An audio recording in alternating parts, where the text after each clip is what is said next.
Everything is a state. You can be any man, any woman that you want to be, when you understand the mystery of states. A state is simply an attitude of mind, a body of belief, a phase of experience.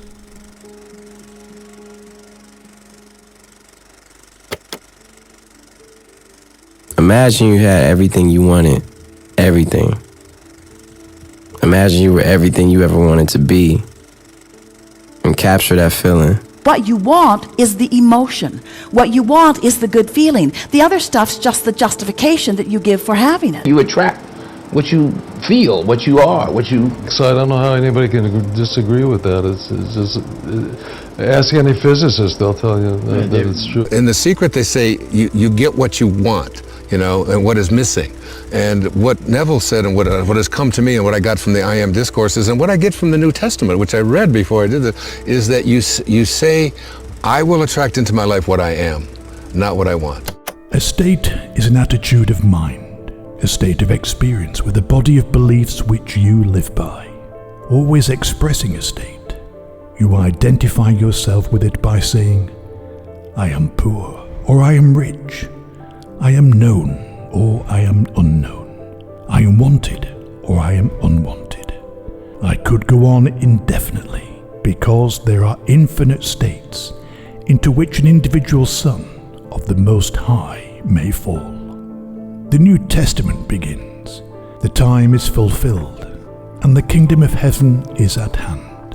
Repent and believe the gospel. The word repent means a radical change of attitude.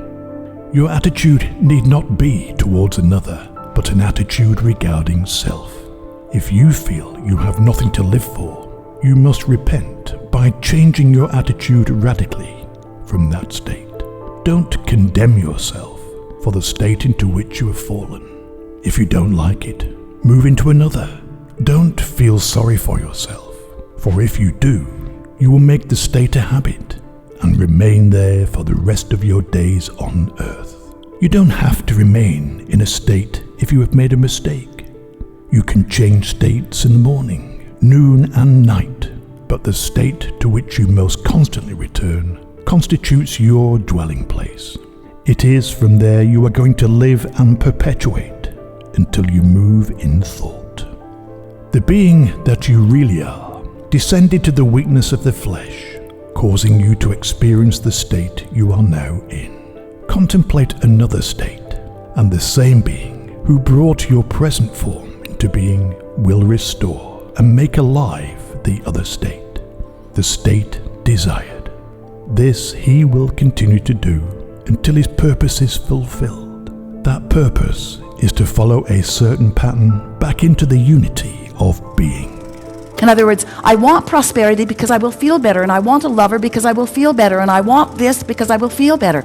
Hear that. Your emotion is your primary manifestation. And if you can hear that, if you can leave with that today, if you can know it in the way we know it, then you will have control of the only manifestation that matters, which is the way you feel. And when you get control of that one, you've got control of every other manifestation. Now let's try to understand how attraction ties in with this concept and wipe away the confusion. It's not states that attract each other. It's the natural expressions of one state that multiply and magnify themselves. Here's where Neville's concept gives you the freedom. You're free to abandon the state of which expressions you don't like and assume a state that would express what you want. So with the famous example, when you want riches but feel poor, your awareness tells you you're poor. You'll express poverty, and whatever it includes. You can't attract riches with this mindset. You need to feel yourself rich first. When you feel rich, this state will express itself accordingly, and you'll experience how its expressions multiply. Or when you feel rejected, you'll keep experiencing or expressing rejection in a department that puts you in this state. And later, still entertaining it, you'll start noticing rejection in other departments, personal life, work, your credit card getting declined, etc. If you want to be wanted, You need to assume a state of being wanted and accepted. States can be very specific too. You can be in a state of your coworker being a douche. As long as your awareness confirms that your coworker is a douche, you cannot attract them being nice. You need to switch to a state of your coworker is nice in order to see this state expressed. Neville teaches the law of assumption, not the law of attraction.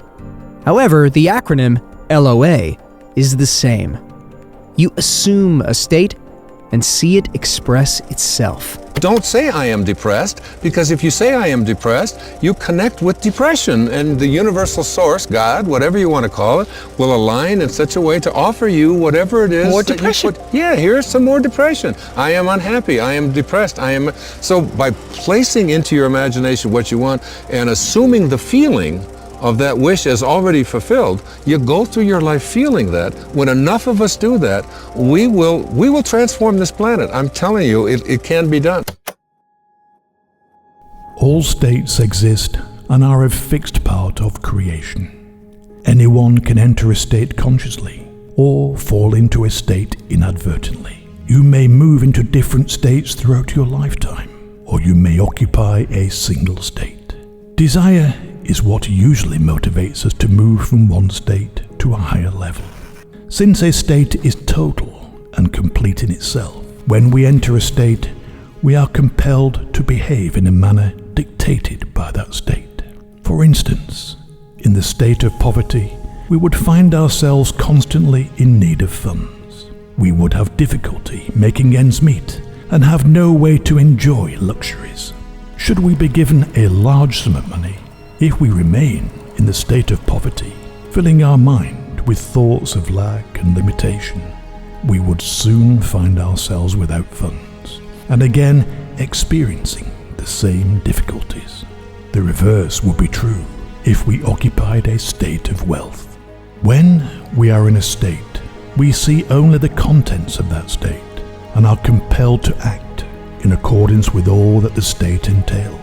While in a particular state, you believe certain things are true and would find it difficult to understand another point of view. In the state of poverty, it is easy to focus your thoughts on the problems of providing food, shelter, and clothing. When you succeed in moving out of this state, you no longer find it difficult to acquire these things. Most people attribute this change of fortune to a change in circumstances. However, unless you have moved from the state of poverty, no change in circumstance would be permanent. Rather, moving out of one state and into another in your imagination automatically creates a change in your outer world. The Bible has personified every type of state and calls these states by names known to us as Moses, Noah, Job, Peter, Andrew, and Jesus. Throughout our journey, we enter these states and experience all that they offer. The last state we will enter is the state of Jesus Christ. In this state, we become aware that we are God, the Father, and that we have a Son, symbolized as David, who personifies the sum total of all humanity. The journey begins with Adam, who fell asleep and dreamed the dream of life, and then entered the myriad states to gain the experiences necessary before awakening. When you enter the state of Jesus, you know yourself to be God, and your journey into this world of death is then complete.